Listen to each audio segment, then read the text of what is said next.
கர்த்தருக்கு சோத்திரம். இன்றைய வேத வசனம் செப்பனியா 3ஆம் அதிகாரம் 15ஆம் வசனம். கர்த்தர் உன் ஆக்கினிகளை அகற்றி உன் சத்துருக்களை விலக்கினார். இஸ்ரவேலின் ராஜாவாகிய கர்த்தர் உன் நடுவிலே இருக்கிறார். இனி தீங்கை காணாதிருப்பாய். ஆமென். செப்பனியா 3ஆம் அதிகாரம் 15ஆம் வசனம்.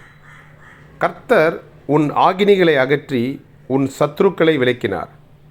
இஸ்ரவேலின் ராஜாவாகிய கர்த்தர் உன் நடுவிலே இருக்கிறார். இனி தீங்கை காணாதிருப்பாய்.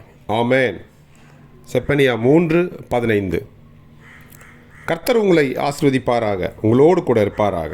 ஆமென்.